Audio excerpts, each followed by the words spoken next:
அனைவருக்கும் வணக்கம். Welcome back to Rainbow Blessings. This is Ruby. உங்கள் அனைவரையும் மற்றும் ஒரு வீடியோவில் சந்திப்பது மிக்க மகிழ்ச்சி. இப்போ நம்ம பார்க்க போற ரீடிங் கலெக்டிவ்கான ரீடிங். இது பிக் அ கார்டு ரீடிங் கிடையாது. இங்க உங்களுக்கு குரூப்ஸ் இருக்காது நீங்க சூஸ் பண்றதுக்கு. இந்த ரீடிங்ல நம்ம செல்ஃப் லவ் பத்தி பார்க்க போறோம். இந்த டாபிக் எடுத்து பண்ணணும் அப்படின்னு எனக்கு ஒரு ஸ்ட்ராங் ஃபீலிங் இருந்தது. ஏன்னா இதுக்கு முன்னதா பண்ண டேரோ ரீடிங்ஸ்ல எல்லாமே செல்ஃப் லவ் ரொம்ப ப்ரிடாமினண்டா இருந்துச்சு. கார்ட்ஸ்லாம் பார்க்கும்போது அந்த எனர்ஜி இந்த கலெக்டிவ்கே இருந்துட்டு இருக்க மாதிரி நான் உணர்ந்தேன். அதனால இந்த வீடியோல இந்த ரீடிங்ல நம்ம செல்ஃப் லவ் பத்தி பார்க்க போறோம். ஸோ இந்த ரீடிங்ல நம்ம என்ன பார்க்க போறோம்னா, உங்களை நீங்க அன்பு செய்ய தடையா இருக்கக்கூடிய விஷயங்கள் என்ன, அதை நீங்க எப்படி சரி செஞ்சுக்கலாம், உங்க வாழ்க்கையில செல்ஃப் லவ் நீங்க எப்படி ப்ராக்டிஸ் பண்ணலாம், அதனால நீங்க எப்படி தைரியமான ஒரு பர்சனா, தன்னம்பிக்கை நிறைந்த ஒருவரா உங்க வாழ்க்கைய மகிழ்ச்சியா அமைதியா எடுத்துட்டு போறது அப்படின்ற ஒரு தெளிவும் பிறக்கும். ஸோ உங்களோட கார்ட்ஸ் வழியா உங்களுக்கு என்ன மெசேஜ் இருக்குன்னு பார்க்கலாம். ஒரு சில பேருக்கு பீப்புள் பிளேசிங் ஹேபிட் இருக்கலாம். நீங்க உங்களோட வாண்ட்ஸ், உங்களோட நீட்ஸ், உங்களோட விருப்பங்கள், உங்களோட தேவைகள், இதை விட மற்றவங்களோட தேவைகள், மற்றவங்களோட எதிர்பார்ப்புகள், இதை பூர்த்தி செய்யறதுலயே உங்களோட நேரத்தை நீங்க அதிகமா செலவு பண்ணக்கூடிய ஒருவரா இருப்பீங்க. அதனால உங்களோட சந்தோஷத்தை விட உங்க மனசு மகிழ்ச்சியா இருக்கா அப்படின்றத விட நீங்க XYZ அவங்க சந்தோஷமா இருக்காங்களா, நீங்க இந்த வேலையை செய்யறதுனால அவங்க சந்தோஷம் அடைகிறாங்களா, அவங்க விருப்பத்துக்கு ஏத்த மாதிரி நீங்க இதை செஞ்சீங்களா, அவங்க நினைக்கிற மாதிரி நீங்க இதை செஞ்சீங்களா, இல்ல அவங்களுக்கு இதெல்லாம் பிடிக்காது அதனால எனக்கும் இது பிடிக்காது, இதெல்லாம் அவங்களுக்கு பிடிக்கும் அதனால எனக்கு இது பிடிக்கும் அப்படின்ற கட்டத்துக்கு நீங்க உங்களை அறியாமலே எடுத்துட்டு போயிடலாம். அதுதான் இந்த பீப்புள் பிளேசிங். ஸோ நீங்க எந்த நிலையில இருந்து செயல்படுவீங்கன்னா, உங்களுக்கு என்ன வேணும், உங்களோட தேவை என்ன, உங்களுக்கு அது பிடிச்சிருக்கா, உங்களுக்கு பிடிக்கலையா, இல்ல உண்மையா நீங்க என்ன நினைக்கிறீங்க அப்படின்னு உங்களுக்கு எந்த விதமான சொந்த கருத்தும் இல்லாம போயிடும். அதனால நீங்க அவங்கள சார்ந்தே இருக்க மாதிரி ஆயிடும். இப்ப நீங்க சாதாரண ஒரு சின்ன விஷயம் பண்ணா கூட, இது சரியா இருக்கா, அது கொஞ்சம் பார்த்து சொல்ல, இது கரெக்டா தான் நான் பண்ணியிருக்கேனா, இது சரியாதான் நீங்க பண்ணியிருக்கீங்க அப்படின்னு உங்களுக்கு தெரிஞ்சாலும் நீங்க அவங்க வாயில இருந்து வரணும், இத அவங்க சொல்லணும் அப்படின்னு நீங்க எதிர்பார்ப்பீங்க. ஸோ இந்த பீப்புள் பிளீசிங் ஹேபிட்டை நீங்க வளர்த்துக்கிட்டே போனீங்கன்னு வச்சுக்கோங்களேன், ஒரு காலகட்டத்துல என்ன ஆகும்னா, அந்த பர்சன் உங்களை அட்வான்டேஜ் எடுக்க தொடங்கலாம். ஓகே, நம்மளுக்காக இவங்க என்ன வேணா பண்றாங்க, நம்ம சொல்றது செய்யறாங்க, நம்ம செய்யறாங்க, வேணானா விட்டுறாங்க அப்படின்னு உங்களை எக்ஸ்ப்ளாய்ட் பண்ண தொடங்கலாம். ஸோ எப்பவுமே நீங்க மற்றவங்களை பத்தியே சிந்திக்கிறதுனால நீங்க உங்க மேல அக்கறை செலுத்துறதையோ, இல்ல நீங்க உண்மையா என்ன நினைக்கிறீங்க அப்படின்னு யோசிச்சு பார்க்கறதுலையோ, உங்களுக்கு பிடிச்ச விஷயங்களை செய்யறதையோ நீங்க தவற விட்டுடலாம். ஸோ இதெல்லாம் உங்களுக்கு இருக்கக்கூடிய பிளாக்கேஜஸ் ஆயிருக்கலாம் ஒரு சில பேருக்கு. இன்னும் சில பேருக்கு with surrender stubbornness and surrender the drama, இந்த ரெண்டு கார்டையும் சேர்த்து பார்க்கும்போது உங்க வாழ்க்கையில ஸ்டபர்னான பீப்புள் இருக்கலாம். அவங்க வச்சதுதான் சட்டம், அவங்க சொல்லிட்டாங்கன்னா மறு வார்த்தை பேசாம அதை அப்படியே கண்ணை மூடிட்டு ஃபாலோ பண்ண வேண்டியதுதான், வேற ஆப்ஷனே இல்லை, வேற வழியே இல்லை அப்படின்ற மாதிரி ஒரு சில பேருக்கு இருக்கலாம். அவங்க சொல்றபடி நீங்க கேட்டு நடந்துக்கிட்டீங்கன்னா பிரச்சனையே இருக்காது, அவங்களோட அடிமையா அவங்கள சேர்த்துப்பாங்க. ஆனா அவங்கள எதிர்த்து நீங்க கேள்வி கேட்டீங்கனாலோ, இல்ல இது ஏன் இப்படி செய்யணும், அது ஏன் இப்படி செய்யணும், இது ஏன் இப்படி செய்யக்கூடாது அப்படின்னு நீங்க கேட்டீங்கன்னா, இது அவங்கள எஜிடேட் பண்ணுமா இருக்கும். எப்படி நீ என்ன கேள்வி கேட்கலாம், நீ எல்லாம் என்ன கேள்வி கேட்க வந்துட்டியா அப்படின்னு ஒரு பெரிய டிராமா கிரியேட் பண்ணலாம். ஒண்ணுமே இல்லாத ஒரு விஷயத்த பெரிய விஷயமா ஆக்கலாம். எதனாலனா நீங்க அவங்கள எதிர்த்து பேசிட்டீங்க, எதிர்த்து கேள்வி கேட்டீங்க, எது நல்லது கெட்டதுன்னு எனக்கு தெரியாதா, அந்த மாதிரி அவங்களோட பவர் உங்க மேல காமிக்கலாம். ஸோ உங்க வாழ்க்கையில நீங்க இந்த மாதிரி நபர்களை தொடர்ந்து நீங்க சந்திக்கிறதுனாலயோ, இல்ல அவங்க உருவாக்குற சிச்சுவேஷன்ல நீங்க அடிக்கடி இன்வால்வ் ஆகுறதுனாலயோ உங்களோட செல்ஃப் எஸ்டீம், செல்ஃப் வொர்த் இதெல்லாம் நீங்க மறந்தே போயிருப்பீங்க. ஏன்னா ஒரு டிக்டேட்டர் மாதிரி இருந்திருப்பாங்க. ஒரு சில பேருக்கு இது டாக்ஸிக் பீப்புளா இருக்கலாம், உங்களோட ஃபேமிலியில இருக்கலாம், நீங்க ஒர்க் பண்ற இடத்துல இருக்கலாம், அவங்களால முடிஞ்சது தொடர்ந்து உங்களுக்கு பிரச்சனை கொடுக்கறதாவே இருக்கலாம். ஸோ நீங்க மென்டலி இமோஷனலி ட்ரெயின் ஆன மாதிரி இருக்கும் நிறைய நேரங்கள்ல. அதனால என்ன வாழ்க்கை இது அப்படின்னு உங்களுக்கு வாழ்க்கை மீதே ஒரு வெறுப்பு வந்துடலாம். இதனால உங்களை நீங்க எப்படி பாத்துக்கிறது, உங்களோட தேவைகளை எப்படி நீங்க பூர்த்தி செய்யறது? ஏன்னா இது ஒரு கான்ஸ்டன்ட் பேட்டிலா நீங்க இதை சந்திச்சுட்டே இருக்கும் போது, தொடர்ந்து இது போல சுச்சுவேஷனை இதுல சம்பந்தப்பட்டவங்க உங்களுக்கு உருவாக்கிட்டே இருக்கும்போது உங்களுக்கு எங்க டைம் இருக்க போகுது? அப்படியே டைம் இருந்தாலும் இதை எப்படி சரி செய்யலாம்? நீங்க இல்ல உங்க வாழ்க்கையில உங்களுக்கு இருக்கக்கூடிய மற்ற வேலைகளை செய்வீங்களா, இல்ல உங்களை எப்படி நீங்க பாத்துக்கிறது, உங்களோட வாண்ட்ஸ் என்ன, நீட்ஸ் என்ன, இல்ல உங்களுக்குன்னு ஒரு ஹாபி இருந்தா அதை நீங்க செய்யறது, இல்ல ஒரு வெக்கேஷன் பிளான் பண்றது, இதுல இருந்து கொஞ்ச நாளாவது தள்ளி இருக்கலாமே, ரிலாக்ஸ் பண்ணிக்கலாமே அப்படின்ற எந்த சிந்தனையுமே உங்களுக்கு இல்லாத ஒரு நிலை உங்க வாழ்க்கையில சந்திச்சிட்டு இருப்பீங்க நீங்க.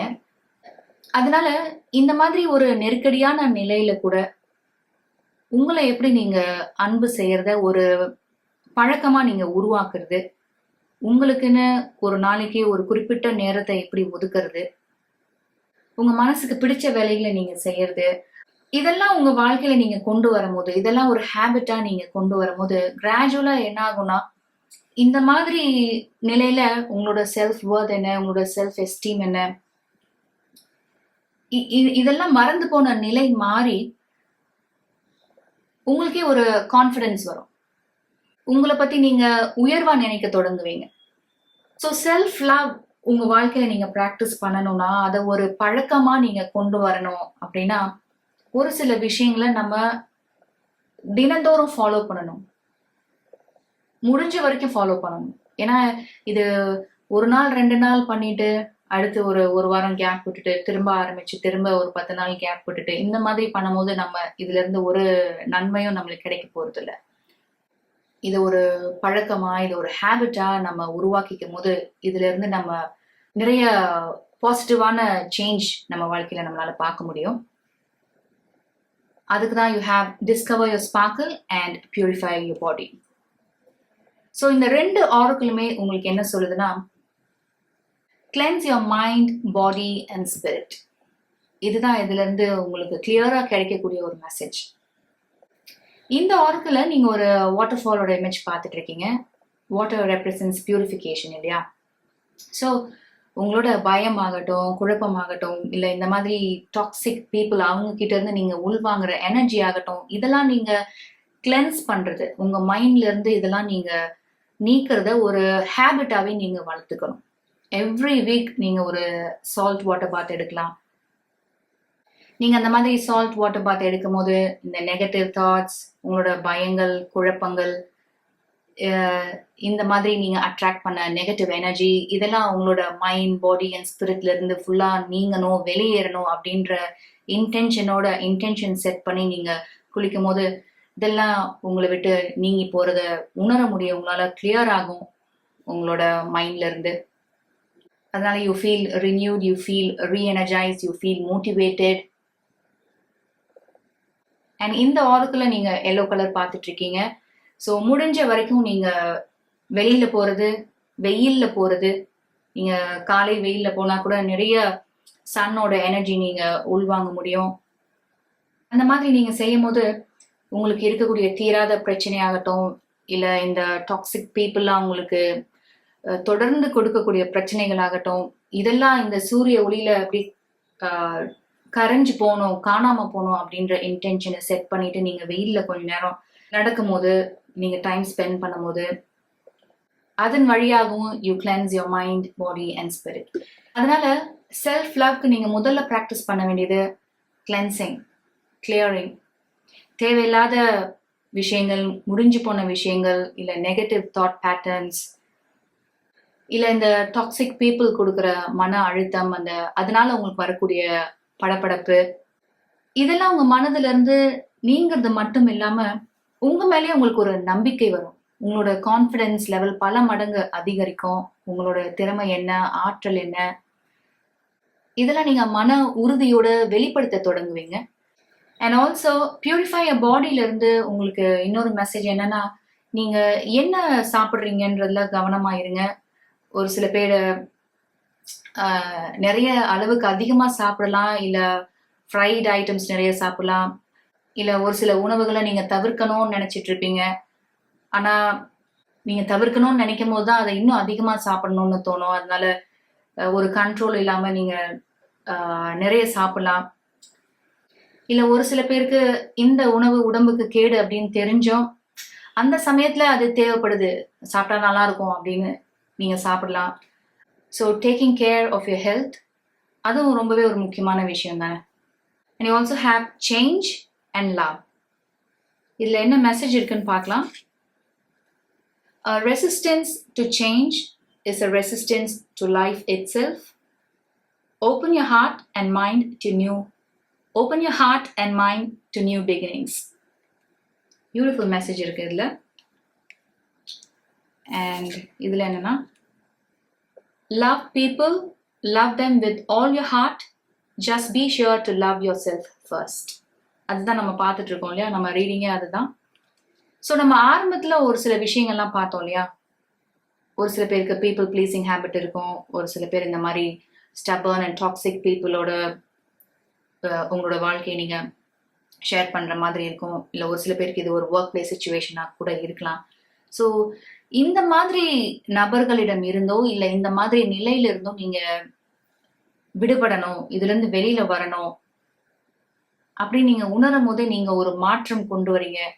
உங்க மனநிலைக்காகட்டும் இல்ல ஒரு பிசிக்கல் சேஞ்ச் ஆகட்டும், அதுல இருந்து வெளியில வரணும் அப்படின்னு நீங்க நினைக்கிறதே ஒரு பாசிட்டிவான விஷயம்தான். ஏன்னா நம்ம செய்யறதையே திரும்ப திரும்ப செஞ்சிட்டு இருக்கும் போது நம்மளுக்கு அதே ரிசல்ட் தான் கிடைக்கும் இல்லையா, எதுவும் புதுசா கிடைக்க போறது இல்லை. ஸோ அந்த தடைய நம்மளை அறியாமலே நம்மளே உருவாக்கிடும். அதனால மாற்றம் ஒன்றுதான் மாறாதது அப்படின்னு சொல்லுவோம் இல்லையா. ஸோ எந்த ஒரு சேஞ்ச்னாலும் எந்த ஒரு மாற்றத்தையும் நம்ம மனதார ஏத்துக்கும் போது, ஆரம்பத்துல அது கஷ்டமா இருந்தாலும் நம்மளோட உயர்ந்த நன்மைக்காக இந்த மாற்றத்தை நம்ம கொண்டு வரணும்னு மனதார நம்ம நினைச்சு அந்த ஃபர்ஸ்ட் ஸ்டெப் எடுத்து நீங்க வைக்கும் போது அடுத்தடுத்த மாற்றங்களுக்காக வழிவகுக்கும் அதுவே. அதுதான் இங்க பார்த்துட்டு இருக்கீங்க. Open your heart and mind to new beginnings. ஏன்னா இந்த மாதிரி நபர்களை நீங்க தொடர்ந்து சந்திக்கும் போது உங்களோட செல்ஃப் ஒர்த் உங்களை அறியாமலே குறைஞ்சிடும். உங்க மேல உங்களுக்கு இருக்கிற நம்பிக்கையும் குறைஞ்சிடும். ஏன்னா இவங்க எல்லாருமே நீ எல்லாம் என்ன பண்ணிட்டு இருக்க, உன்னால என்ன முடியும், இதெல்லாம் நான் எப்பயோ பண்ணிட்டேன், நீ இப்பதான் பண்றியா, என்ன பெருசா செஞ்சிட்ட நீ அப்படின்னு உங்களை மட்டன் தட்டிட்டே இருக்கலாம். உங்களை குறைவா பேசுறது, உங்களை மட்டன் தட்டுறதே அவங்களோட ஒரு கோலா இருக்கலாம்.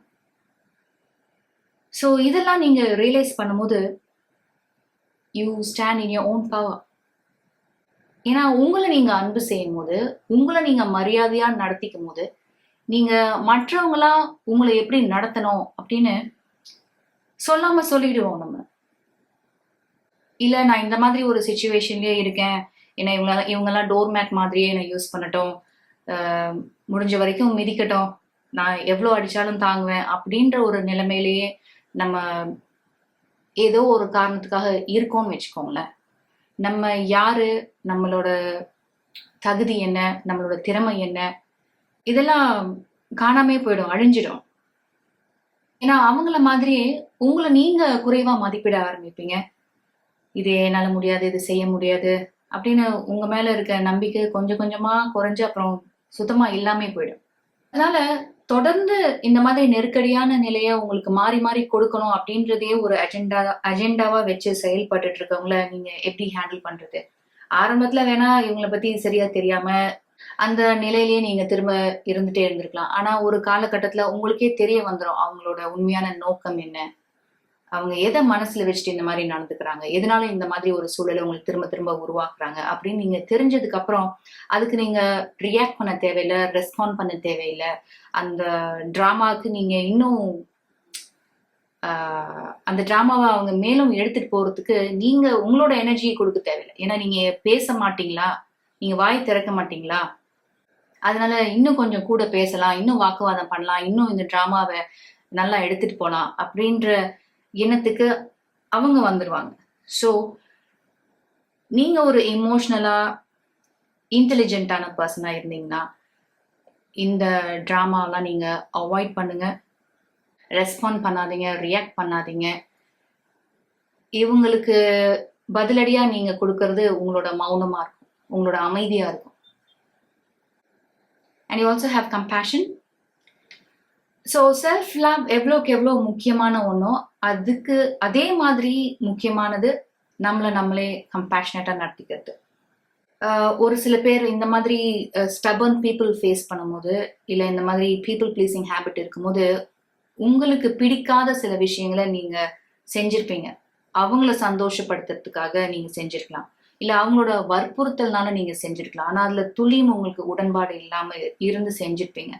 ஸோ உங்களுக்கு நீங்களே பேசிக்கும் போது, உங்களுக்குன்னு ஒரு குவாய்ட் டைம் இருக்கும்போது, இதை நம்ம செஞ்சிருக்க கூடாது, எப்படியாவது நம்மளோட நிலைய சொல்லியிருக்கணும், நோ சொல்லியிருக்கணும் அப்படின்னு உங்களையும் நீங்க கடுமையா பேசிக்கலாம், திட்டிக்கலாம், கோவப்பட்டுக்கலாம். அது செஞ்சு முடிச்சாச்சு இல்லையா, அதை நம்ம நினைச்சு வருத்தப்படுறதுல ஒரு பிரயோஜனம் இருக்க போறது இல்லை. அதை எப்படி நீங்க ரிப்பீட் பண்ணாம இருக்கலாம், நோ சொல்ல எப்படி கத்துக்கலாம், உங்களோட நிலைய உறுதியா சொல்ல நீங்க எப்படி கத்துக்கலாம் அப்படின்னு இது போல விஷயங்களை நீங்க கொஞ்சம் கவனம் செலுத்தணும். And you also have recognize your first thought and see God in all things. So இது உங்களோட உள்ளுணர்வு தான் சொல்லிட்டு இருக்கு, recognize your first thought. இப்போ நம்ம ஒரு சில பேரை சந்திக்கும் போதோ, இல்ல ஒரு சில சிச்சுவேஷன்ல இருக்கும் போதோ, இல்ல நம்ம ஒரு இடத்துக்கு போகும்போது கூட அங்க ஏதோ ஒண்ணு சரியில்லை, இது சரியா வராது, இல்ல இந்த பர்சன் சரியில்லை அப்படின்னு நம்மளோட உள்ளுணர்வு நம்மளுக்கு ஒரு மெசேஜ் கொடுத்துட்டு தான் இருக்கும். ஆனா அதே மீறி நம்ம செயல்பட்டு இருக்கலாம். ஆனா உங்களுக்கு முதல்ல ஒரு எண்ணம் வருது பாத்தீங்களா, அது மோஸ்ட் ஆஃப் த டைம் அது சரியா தான் இருக்கும். அது நம்ம உணர முடியாத ஒரு நிலையில இருக்கலாம், இல்ல உணர்ந்தாலும் செயல்படக்கூடிய நிலையில இல்லாம இருக்கலாம். நம்ம உங்க ரீடிங்ல இது வரைக்கும் பார்த்துட்டு இருந்த மாதிரி கிளென்சிங் ஆகட்டும், ஹீலிங் ஆகட்டும், பீங் கம்பேஷனேட் யுவர் செல்ஃப் ஆகட்டும், accepting change, loving your self, இதெல்லாம் நீங்க ஒரு ஹேபிட்டா கொண்டு வரும்போது, இதெல்லாம் பழக்கப்படுத்திக்கும் போது ரெகுலரா உங்களோட உள்ளுணர்வு சொல்றத உங்களால உணர முடியும். ஏன்னா இந்த பயம், குழப்பம், நெகட்டிவிட்டி, ஆன்சைட்டி, நெகட்டிவ் தாட்ஸ் இதெல்லாம் நீங்க ரெகுலரா கிளென்ஸ் பண்ணிட்டே இருக்கிறதுனால உங்களுக்கும் உங்க ஆள் மனதிற்கும் இருக்கக்கூடிய அந்த தொடர்பு இருக்கு இல்லையா, அது இன்னும் வலிமை பெறும். உங்களுக்கும் இந்த சோர்ஸ்க்கும் இருக்கக்கூடிய அந்த தொடர்பும் அதிகரிக்கும். அதனால ஒரு பெட்டர் பர்சனா நீங்க இவால்வ் ஆகிட்டே இருப்பீங்க தொடர்ந்து. And see God in all things. So இந்த மாதிரி நெருக்கடியான நிலையில இருக்கும்போது இதுல இருந்தெல்லாம் நம்மளை வெளிக்கொண்டு வரத்துக்கு ஒரு உயர்ந்த சக்தியா இருந்து செயல்படுறது இறை சக்தி தான். ஸோ நம்ம அதிகமா ஒளியோட தொடர்பு கொள்ளும் போது, சோர்ஸோட நம்ம கனெக்ட் பண்ணும் போது, நீங்க நம்புற அந்த டிவைன் பவர், அந்த ஹையர் பவர், நீங்க தினந்தோறும் வழிபடுற அந்த தெய்வமே இது போன்ற இருள் நிறைந்த நபர்களிடம் இருந்தோ, இல்ல இந்த நபர்கள் உருவாக்கக்கூடிய இருள் நிறைந்த சூழல்ல இருந்தோ எப்படி வெளியில வர்றது அப்படின்னு உங்களோட உள்ளுணர்வு வழியாகவே அவங்க வழிகாட்ட ஆரம்பிப்பாங்க. So surrender your worries, surrender your past. இதெல்லாம் மாற்றவே முடியாது, ஆனா இவ்வளோ வலியும் வேதனையும் இருக்கு உங்களுக்குன்னா அதெல்லாம் அந்த இறை சக்தி கிட்ட நீங்க சரண்டர் பண்ணுங்க. உங்களை ரெகுலரா கிளென்ஸ் பண்ணிக்கோங்க. உங்களோட மைண்ட்ல இருக்கக்கூடிய தேவையில்லாத விஷயங்கள்லாம் கிளியர் பண்ணுங்க. so that you feel re-energized, you feel motivated in your life. And last oracle you have lizard. It says a regeneration. So self லவ்க்கு ஒரு முக்கியமான விஷயம் என்ன அப்படின்னு பார்த்தீங்கன்னா, நம்ம இது வரைக்கும் பார்த்துட்டு இருந்த மாதிரி நம்மளுக்கு நன்மை பயக்காத விஷயங்கள்லாம் நம்ம மனதுல இருந்து நீக்கிறது. ஏன்னா அப்பதான் உங்களை நீங்க புதுப்பிச்சுக்க முடியும், பாசிட்டிவான விஷயங்களை நீங்க அட்ராக்ட் பண்ண முடியும், அன்பும் அமைதியும் உங்க வாழ்க்கையில் நீங்க கொண்டு வர முடியும். So letting go of the past, உங்களோட துயரமான கடந்த காலம்னு ஒண்ணு இருந்துச்சுன்னா அத உங்க மனதுல இருந்து முழுமையா நீக்குங்க. ஆனா அதுல இருந்து என்ன வாழ்க்கை பாடம் கத்துக்கிட்டோன்றத மட்டும் நீங்க நினைவு வச்சுக்கிட்டா போதும். ஒரு சில பேருக்கு இது ஓல்ட் ஹேபிட்ஸா இருக்கலாம். ரொம்ப நாளா இல்ல வருஷமா நீங்க ஒரு சில விஷயத்த தொடர்ந்து செஞ்சுக்கிட்டே இருக்கலாம். அது உங்க உடல் நலத்துக்கு கேடு அப்படின்னு தெரிஞ்சும் நீங்க அத விடாம ஃபாலோ பண்ணிட்டு இருக்கலாம். ஸோ இந்த மாதிரி விஷயங்களுக்குலாம் நீங்க ஒரு முற்றுப்புள்ளி வைக்கும்போது, நம்ம இந்த ஆர்க்குள்ள பார்த்தோம் இல்லையா? You are opening your heart and mind to new beginnings. எப்பவுமே மாற்றம் நம்ம மடியில தானா உட்காந்துக்க போறது இல்லை. நம்ம தான் அந்த மாற்றத்தை உருவாக்குறதுக்கான முதல் ஸ்டெப் எடுத்து வைக்கணும். நம்ம ஒரு ஸ்டெப் எடுத்து வைக்கும் போது நம்மளுக்கே ஒரு மோட்டிவேஷன் இருக்கும். அடுத்த நாள் இதை செய்யணும், அதுக்கு அடுத்த நாள் இதை செய்யணும் அப்படின்னு ஒரு உந்துதல் இருந்துட்டு இருக்கும் நம்மளுக்கு. அண்ட் ஆல்சோ இந்த மாதிரி நபர்கள் வழியா தான் நம்மளோட வாழ்க்கை பாடங்களை நம்ம கத்துப்போம். நம்ம வாழ்க்கை எப்பவுமே சீரா ஒரே மாதிரி இருந்துட போறது இல்லை. இந்த வீலோட மேல் பகுதியில் நம்ம என்னைக்குமே இருக்க போறது இல்லை. நம்ம ஹைஸ் அண்ட் லோஸ் பார்ப்போம், அப்ஸ் அண்ட் டவுன்ஸ் பார்ப்போம். இல்லை தொடர்ந்து நம்ம இந்த மாதிரி ஒரு நிலையிலே ரொம்ப மாதங்கள் வருடங்கள் கூட இருந்துட்டு இருக்கலாம். ஆனா இதன் வழியா எந்த ஸ்கூல்லையும் எந்த காலேஜ்லயும் இந்த லைஃப் லெசன்லாம் நம்ம கத்துக்க முடியாது. இல்ல எந்த எக்ஸாமும் நீங்க எழுதி கிளியர் பண்ண முடியாது. லைஃப் கொடுக்குற எக்ஸாம் நீங்க கிளியர் பண்ணணும்னா you have to stay in the light. உங்களுக்கு நீங்க உண்மையா இருக்கணும். உங்களோட ஆத்தென்டிக் செல்ஃபா நீங்க இருக்கணும். இந்த மாதிரி பீப்புள் ப்ளீசிங் ஹேபிட்டோட இருந்தோம்னு வச்சுக்கோங்களேன், நம்ம யாரு அப்படின்றதையும் நம்ம மறந்துடுவோம். இல்லை இந்த மாதிரி டாக்ஸிக் பீப்புள் ட்ராமா பண்றதே வேலையா இருக்கவங்களோடயே நம்ம இருந்துட்டு இருக்கோம்னு வச்சுக்கோங்க. அவங்களோட ட்ராமாக்கு நம்மள அறியாமே நம்மளும் துணை போயிட்டு இருக்கோம். அவங்கள நம்மள அறியாமே நம்ம ஃபீட் பண்ணிட்டு இருக்கோம், எனர்ஜெட்டிக்கலி ஃபீட் பண்ணிட்டு இருக்கோம் அப்படின்னா நம்ம கிட்ட இருந்து அவங்க எடுத்துட்டே தான் இருப்பாங்க. அவங்க ஆனா ஸ்ட்ராங்கா இருப்பாங்க, நம்ம வீக் ஆகிட்டே போயிட்டு இருக்கோம். ஸோ இந்த ஆர்க்குள்ள நீங்க பார்த்துட்டு இருக்க மாதிரி நீங்க ஒரு பவர்ஃபுல்லான பர்சனா டிரான்ஸ்ஃபார்ம் ஆகணும் அப்படின்னு நீங்க மனதார விரும்புனீங்கன்னா உங்களை நீங்க அன்பு செய்ய ஆரம்பிக்கணும்.